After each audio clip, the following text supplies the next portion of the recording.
Hello, ladies and gentlemen. Welcome to another edition of the EKN Face2Face. My name is Rob Howden. That over there is David Cole. I'm in Southern California. David is in the steamy, hot Michigan. Chilly. Winter is coming, ladies and gentlemen. Especially today. We got the northern winds coming in. So yeah, today was very, very chilly. Well, and what is it now? What is the number? Is it like March the 270th or something like that? It feels like it, yeah. Right. Since all this kind of came down. Yeah, we are. I'm in SoCal. Dave's back home in Michigan. We're in what is really the off season right now. Would have been just a week away, a little bit over a week from the Super Nationals, which didn't take place this year. But David, still lots of racing, on tap for 2021. We'll cross our fingers. Everything goes back to normal. WKA back at Daytona.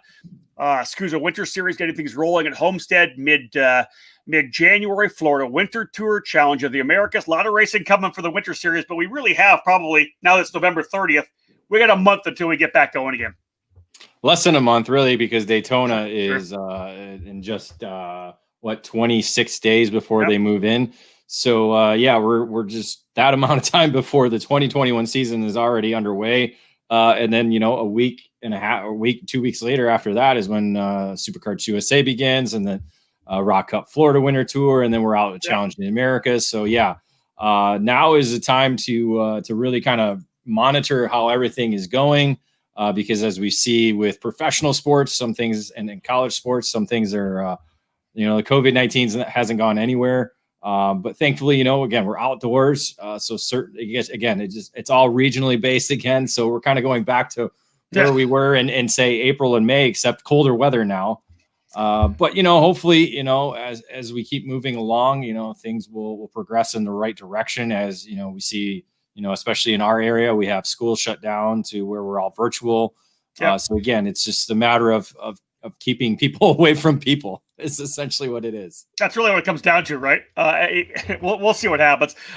Again, we're kind of wrapping up. This is episode number 30 of the EKN Face2Face, something we started here, really got rolling with IG Lives once we all got locked down at home when COVID-19 first hit. Then we kind of jumped into the Facebook and now our YouTube channels, where we're focusing all of our face-to-face shows. If you're coming on here for the first time, do us a favor, please, right down below there. Subscribe to the channel. We actually, David, we got over the 1,000 mark. We did. 1,000 subscribers. That was awesome. Yeah, we got the Andy Saisman bump. So that's right. Him and John Beer came on, we got over to 1,000. So now it's on to get more and continue progressing our video feed and video content that we keep producing for the website and here on YouTube. And again, it's just we're here to grow the sport, support the sport, and promote the sport. That's essentially what these shows are about. And in no better way than to get right to drivers who are moving up the ranks in the sport. And I'll throw this out here right now. Obviously, potentially you could be watching this on YouTube. Maybe you're watching it live. Maybe you're going back and watching it again. We're listening to it in podcast. That's what I'm saying. This also will take this content, turn it into a podcast. So maybe you're listening to it right now on your morning commute or coming home from work. We do appreciate that as well. All of our content, of course, multi-purpose across the different categories we have. Joining us today, David, will be a pretty cool one. You talked about the fact that we have kind of a new season of racing coming. Well, the two drivers we're going to talk to right now, top karters in their own right. They'll probably do some karting as well, I bet, in 2021. But they were able to do something really cool, and that was win the Mazda Motorsports Shootout for their factory team for club racing. 10 drivers in karting. Actually, more than that. I think 15 or 16 got nominated. Mazda whittled it down to 10. They brought those 10 drivers to Road Atlanta a couple of weeks ago for a 2-day shootout. Interviews, on-track sessions, all to be able to go race in the Spec MX-5 Cup and the Teen Mazda Challenge as part of the NASA series. And the two winners that we'll introduce here right now, David, 13-year-old Alex Berg from Calgary, Alberta, Canada. Third place at the 2019 Rock the Rio program in junior 100cc. He was a nominee for up-and-coming driver for Canadian Karting News in 2019. The Challenge of the Americas champion just this year. In 2020 in the 100cc class, and also was the Rotax Max Challenge Canada final champion in the Junior Max category. He'll go to the Rotax Grand Finals. That'll be in January of 2021. So Alex Berg joining us. Also, Bryson Morris, who started racing back in 2015 in Nashville. But David, pretty solid progression of how he started stepping things up, was able to get a win in X30 Junior at the Summer Nationals 2 years ago. But David, he really was the dominant factor, probably in both categories, to be honest. 6 wins in 10 races in that, double weekend, triple header program. He ends up coming out as the champion in both KA100 Senior and X30 Senior. But David, for these drivers here, you can bring them in right now. Probably one of the biggest things in their career, able to win this scholarship. Let's bring Alex and Bryson in here. I've given you a little bit of a show. Boys, you're the winners. Good to have you. Thank you. Thank you for having me. Yeah, let's give a big cheer. That's awesome. All right. So I was able to lay out, kind of what the stuff you guys have done over your early karting careers. You haven't been doing it for that long. Neither of you guys have. But I think both of you knew going into this particular deal, when you saw the list of people that were initially nominated and then the finalists, you realize, man, you guys were going to be up against some pretty serious competition. I'll start with you, Bryce, and then we'll go to Alex. We did the face-to-face interviews with you guys. Hopefully that calmed you down a little bit, or maybe it fired you up. What was it feel like when you first got down to Road Atlanta? But we'll talk more about what you did and how the 2-day program kind of unrolled. But Bryson, we'll start with you. What kind of nerves did you have when you first arrived there? I was excited. I was really excited because I finally, I love the Road Atlanta track so much, and I wanted to drive so much, but sadly I had to wait for the second day. But yeah, I got there and I was just really happy for this whole experience. And I mean, it's Mazda's putting it on, and they decided to bring me out. It was so cool. Alex, I'll come to you on the same question. You'd never been on Road Atlanta before. Bryson had. So that second day of racing, when you guys actually got in the cars, was obviously going to be daunting for you the first time you did that. But let's talk a little bit about your feeling. How did you approach this thing? Were you nervous about the interview process? What was going to be tough for you? Well, I'd never been to Road Atlanta, and I'm the only driver from Canada. I came from the farthest location. Oh. So nevertheless, that's always a bit more of a difficulty. A lot of people, I'm sure, have been there. I've never been there ever. I have only driven it on iRacing, and I've really liked it. But going there, it's pretty much the same, except going through the S's and the elevation change. It's like a waterfall there. Yeah, right. It's so amazing. let's be real. You're the youngest. You're the youngest guy that was there too, were you not? It was. Yeah. So that was obviously a little daunting as well. Bryce, let's come back over to you real quickly. Give us a little overview. What was the first day? What did you guys do for the first day? So the first day we had different tasks. I think it was maybe 6. And my first task was a writing assignment, just talking more about us, if we'd ever been to the track, stuff like that. Okay. And then we had interviews after that, which I was pretty nervous for, but I think I did pretty well on those. And then we had another writing task, lunch, then a seat fitting. And then I think there was 1 or 2 more interviews after that. Wow, man, a lot of interviews. Alex, obviously you went through the same kind of process as well. It's interesting, right? We were able to do some interviews. You did a couple of interviews with us earlier. We've talked, of course, trackside after races and stuff like that. Alex, what was it like? What were the interviews like for you? Did you feel pretty comfortable?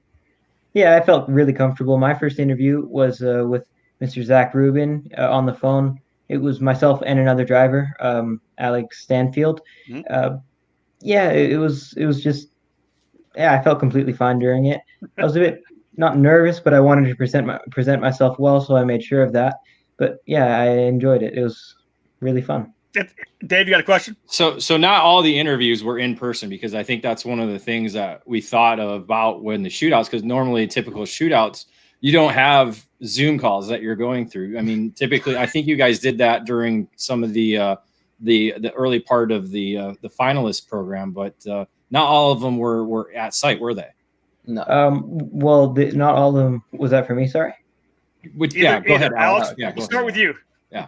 Well, not all of the interviews, not all of the judges were on site. They were supposed to be, and they were supposed to be in-person interviews.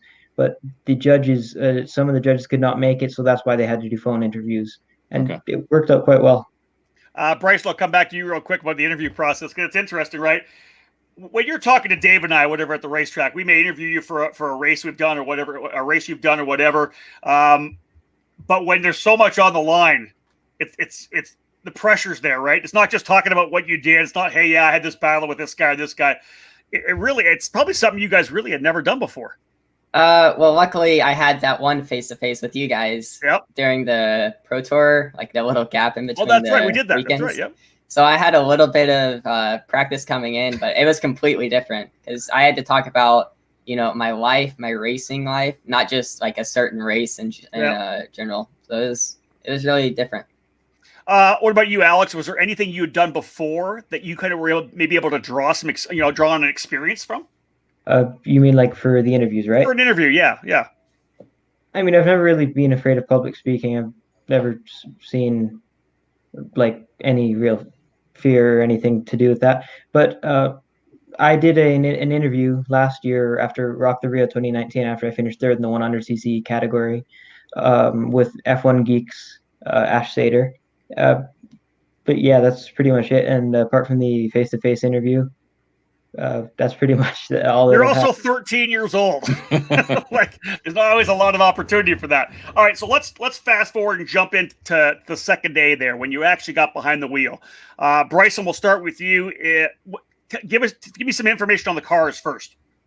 So they are 6 speeds, but around Road Atlanta, you only use 5 gears. Okay. And I mean, it's 6-speed H pattern. You got 3 pedals. It's a Spec MX-5. Yes. Miata, right? Yeah. The NC Miata. So it's like I think it's a 2014. Yep. Maybe. But yeah, it was that car, and I mean, it's a basic car, but it's nice and sturdy, and it was a good little car. I got it around the track. It was pretty quick. So Bryson, Alex had been to the racetrack before. I know you guys did a track walk, I think, as well. On day one, at the end of day one, who was with you? Who were the people that were kind of helping you out? Was Jonathan Bomarito there for that? No, Jonathan was not there for that. Okay. I believe he was at another race event, but he was, or the person that was helping us was Max Papis. There's 2 groups. Never heard of him. Yeah, the legend Max Papis. So tell us about the track walk. Yeah, well, there was 2 groups, and that was the 9 drivers from the Global MX-5 Cup. Yep. A scholarship shootout. They used the newer cars, and then there were 10 drivers, the 10 kart racers for the Spec MX-5 shootout. And I'm not really sure who was kind of designated to coach the the Global MX-5 Cups, but finalists. But they were on the track walk with us, and Max Papis was telling us tips on the track, even though he'd never been there himself. He'd only driven on iRacing like any of us. Seriously? That's awesome. Well, that's good. So, like, he was on his own first track walk as well. Hey, so you learn on your track walk, you sleep it off that night, you come back. Bryson's been there before, so we'll come back to Bryson in a minute. So, Alex, Road Atlanta isn't like being at a club racetrack. That is a daunting racetrack with the elevation changes, all the corners, the way and the peril that you can have coming around some of these corners. Did you take your time coming up to speed, or did you just get out there and hammer down? No, I definitely took my time to get up to speed. I can tell you one thing. I wasn't the quickest driver, but I was up there. But yeah, it's a very, very intimidating track. I made sure to not spin or put 2 wheels off or do anything not good to the car. Just anything that would be shamed on, I wouldn't do. I took my time to get up with the car, got comfortable, but not too slowly. Bryson, okay, sorry. Keep going. Finish off, Alex. I thought you were done. My apologies. I only got flat through turn 12, the last turn, and like the end of the second session. And to get flat in the S's was really intimidating. I only did that in the 4th session. Hey, well, listen, you're my kind of guy because I like stepping up and finding speed in certain places. You know what I mean? Once you can go flat here, flat there, I've always kind of taken my time getting places, and I think that's better than going off. Bryson, you've obviously been there before, so you're probably able to get on the throttle a lot quicker and really get it going. Tell me about your first session, and then give us some insight in what happened between. You did 5 sessions, is that correct, throughout the day? Yes, sir. So tell me about your first session, and then tell me did you guys do debriefs after every session, or what'd you do? So the first session, or after every session, most of us had a talk with Max Papis, and that was really our only guy. It was just like a one-man team telling us what we were doing wrong. He was standing around different parts of the track, but he was really the only one. Okay. So how many? Sorry. Yeah, they're good. I'm here too. Wow. How many laps were each session? Were they different for each session that you guys did? I think they were around 14 to 18 laps, somewhere in that ballpark. That's a good run. Yeah. Go ahead, Alex. They were 18 minutes, but they had to cut them short due to some time issues. Okay. All right.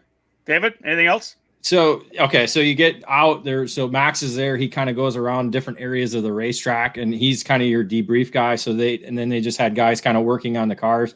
So what were you guys as the drivers doing? Because there's 10 of you that are pretty familiar with one another, being all karters. Did you guys just kind of talk about, what was going on during the day, or most of the topics kind of off racing topics?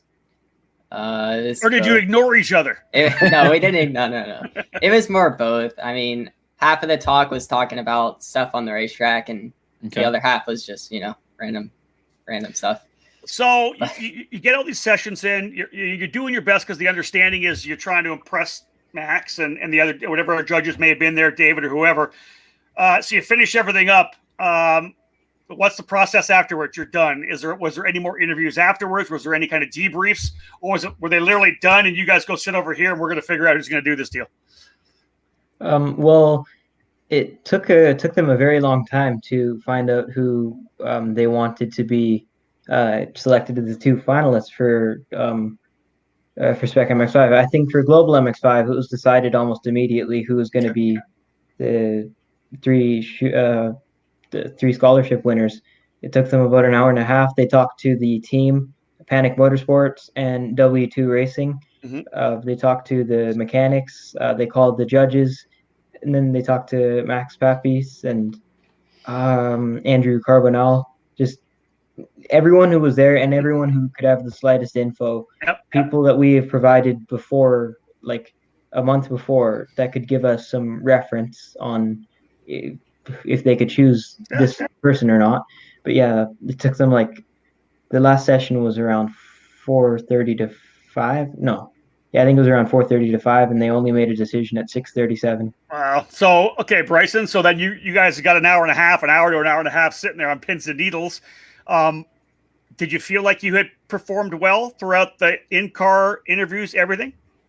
Yeah, I thought I did really well on track. The interviews were, I don't know if I did too good on those, but I was hoping, well enough. I was hoping that my on-track stuff would pull me forward enough, and luckily it did. Alex, what about you in that time, that downtime? What were you thinking? Were you think you were in the hunt, or what was it? I couldn't stop moving. I have when I get nervous, I just start crossing my arms and then fiddling with my fingers, and I was just doing that for an hour and a half straight, looking at my phone, playing on my phone. And then every time someone would walk in, I'd be the first one that would point my head up and oh no, it's not David. Oh, it's not. I was squirrel, right? I was on the verge of a heart attack. I was so scared. That's so funny. All right, so let's. So they come in. Did they just announce the names? You're all in one room together, they announced the names? Is that what happened? Yes. Mostly. Mostly? I mean, I think that's what happened. You guys were in a haze? You were quite sure? All right, regardless. Bryson, you hear your name. What do you think? What's the emotion that goes through your mind? It was surreal. Everyone in the room, they're clapping and looking at you. It's thank you. It was weird. Everyone's just staring at you, but it was really awesome realizing that, I had been chosen out of all of these amazing drivers that showed up to do it. It was cool. Alex, what about you? Obviously, as I said, the youngest driver is part of the program. You're wondering whether or not they're going to roll the dice on you because you're young, but you end up winning as well. What were your thoughts? Obviously, you said you were nervous for an hour and a half. Did you calm down a bit? Yeah, and then well, actually, no, I didn't. No, I didn't. When David walked in, it was, I don't know how long it was until he actually announced the names, but he had Andrew Carbonell, Max Papis, and himself say a few words, and I don't really remember how long it was because there wasn't a clock near me, and it felt like 2 more hours because I just wanted the names to be called. Yeah, right. Yeah, but he said, I remember the words he said. He said exactly. So we have decided on the 2 shootout winners. Max, do you want to go first? And he like put his hand out and just said, no. He said, okay, well, in that case, I'll say the names of the first name. You can say the second one. The first winner, one of the winners of the shootout is Alex Berg. In that moment, my heart just stopped. I put my hands on my head. I started like tearing up. Wow. It's amazing. I mean, the moment I became a race car driver. That's it, right? That's it exactly right there. So, Bryson, we'll let you both talk about it. So, what happens next year? Did they fill you in on stuff? Who you're racing with? How many races you expect to get in? Obviously, you're part of the Mazda racing, Mazda Motorsports, their new factory club racing program, right? Yes, sir. So, I think they said we're doing 3 races, a part of the California, somewhere on the West Coast. I think it's mostly in California. Yeah, with NASA. Yep. Doing 3 races with the Spec MX-5 cars. And then I think they said we get 2 tests before that. And I don't know, that sounds like the season. Still lots to learn, right? But it sets you up, I believe, as well to be able to potentially get to the next shootout at the end of the season too, I think, right? The spec, like the actual global MX-5 shootout, I think, as well, depending on how well you do. So the opportunities there to keep moving forward, right? Yeah, I think that's definitely on the radar for them, looking at us. But I mean, we don't really know. We have to wait till then to find out. Just a really good opportunity, right? Yes, sir. All right, Alex. What about you? What are you thinking about this deal? It's West Coast. Do you know any of the racetracks? Are they running Laguna Seca? I know you've got some seat time there. Bryson and I were just on a call with Bryson and his father, and myself and my father were just on a call with David Cook and Jonathan Bomarito, talking about the upcoming plans and kind of an introduction to Jonathan. They said that NASA hasn't released the dates yet due to COVID, so everything's still not for sure. Well, it is going to happen, but we just don't know where. I heard there's going to be about 4 weekend races. I think double headers, or I'm not sure how many races inside of those weekends. But I think Bryson and I will be going in a few days' time to Texas to get our NASA licenses in a comp school. So that'll be pretty exciting too. So I'll start with Bryson and I'll come back to Alex. You guys are now Mazda Motorsports factory drivers. There's been a lot of guys that have come up through the ranks with Mazda side of their name. Bryson, what do you think about being a Mazda Motorsports factory guy? It's awesome. I mean, come on. Right. And we're the first ever, so hopefully when we get somewhere, it'll be a good thing to look back at.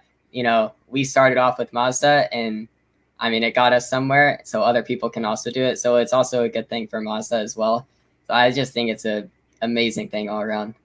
Alex, you said it's really you're a now professional race car driver, right? It jumps you into race car driving. What are your thoughts about being connected with the Mazda brand? Well, I'm extremely honored and grateful that Mazda has chosen me to represent their brand and gifted me a season in racing in Spec MX-5. Yeah, they see what they see that like I can. They see something really good in me, and I'm really grateful for that. I like that, and I think it's even if you don't see it in yourself or you hope it's in there, to have somebody, I think to have it validated by somebody else, right? That they've seen something in you, it's got to be big. David Cole, we should probably try to get on the phone with David Cook again. We should get these guys like a test of the DPI car. I think that just makes. I think that makes sense. I mean, Bomarito will tell them all about it when they go to get their license. So maybe after they get their license, they boom, go to DPI, right? Right to DPI. I think that'd be awesome. So. Guys, we appreciate you joining us here on the face-to-face. You know what? Like we said before we came on here, just congratulations to both of you, because like literally I know that and for us, this is, I think, one of the big things. David, I'll let you comment on what you feel. We got the email from David Cook that you guys had been selected, and part of that email was David telling us just how thankful he was that the quality of the drivers that we sent, that we nominated, that you're like, guys, we couldn't have asked for anything more. And we knew we wanted to come to you guys. You guys knew the kids.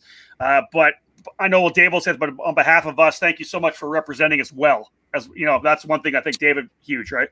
Well, not us, but the sport in general. I think Sport in general, yeah. That's what it boils down to, because David said, and Alex kind of hinted on it, because it took him almost an hour and a half of deliberation to narrow it down to 2 drivers from 10. And, so it's, I guarantee there are at least, 8 guaranteed people that were in line to get this position, because it's always percentages how things work out. But, obviously you 2 were the lucky drivers. And certainly, as you said, Alex, I think they see something in both of you that'll help not only yourselves, but the Mazda brand as well. And so we'll be able to watch and see you kind of guys both grow throughout the 2021 season. Hey, we got any karting still? Alex, Bryson, we're going to go do some karting? Yes, sir. I'll be doing the United States Pro Kart Series, 3 rounds. Yep. Also going to be doing the SCUSA Pro Tour, the SCUSA Supernats, or Rock the Rio, depending on, or maybe both actually. There you go. The big one is in January. I'm going to be going to the Rotax Grand Finals racing for Team Canada in Portugal. Wow, it's been a pretty big year, Alex. Yeah, I won the ticket in August, and then things just kept going uphill since then. That's good. And Bryson, you get a chance to put a couple of national #1 plates on your karts too. That's pretty cool. Yes, sir. We're doing the Pro Tour next season, and most likely Supernats. That's awesome. It's looking pretty slim for the karting. I hear you. Both categories? I don't think so. I think we're just looking at X30 right now. Yeah. Right on. Well, guys, Bryson Morris, Alex Berg, thank you so much for joining us. Congratulations on winning that shootout, becoming 2 new Mazda Motorsports factory drivers. As David said, we'll be watching you guys throughout the 2021 season. Congratulations. Good luck next year, and well done. Thank you. Thank you for having me. All right. Oh, wrong person. Man. Wrong person. One person. Listen, 2 impressive young drivers for sure. And I'm really excited and looking forward to seeing what they're going to be able to do. I think it'll be fun. Yeah, it'll be exciting. And hopefully we can, we'll keep our email chain going, get kind of some feedback from their license program that they'll be doing. With a lot of tracks in Texas, we're not really sure what track it could be. Motorsports Ranch, could be, well, there's 2 of them. Yeah, that's right. Who knows where they're going, but we'll hopefully try and keep in touch, maybe do some social media just to kind of keep people appraised as to their progression, because again, it's getting a license and then boom, going racing, probably testing in between that. So kind of the progression of that. Well, we'll do kind of a regular little update. Let's say we do 2 or 3 or 4 updates throughout the season on eKarting News, let everybody know what's going on to kind of let you see how these drivers are progressing their way up. It's Mazda, as I said before, back in the days of John Dunham, was always a friend of karting. They came down, they supported a bunch of different programs, they spent some money and supported them. Always been there. But this is the deepest they've gone with a scholarship program like this. Really cool to have these drivers come right out of karting into a factory program on the club level. And like, as I've said many times, of course, when Mazda sponsored the Road to Indy, more Mazdas are raced every weekend than any other car brand in the world. So I love the fact that Mazda's dipping down and going to and grabbing some great karters, and we're looking forward to seeing what these guys do. Yeah, very, very exciting time. All right, folks, we're going to wrap it up here on the EKN Face2Face, episode number 30. Let me do this right. That's David Cole as it flipped me around. I'm Rob Howden. Thank you so much for joining us again. 2 great guests, Alex Berg and Bryson Morris. Remember those names because they're going to go somewhere in this sport. Thanks again, folks, for joining us here on the EKN YouTube channel. If you haven't subscribed, do that right now. Give us a thumbs up. Book it.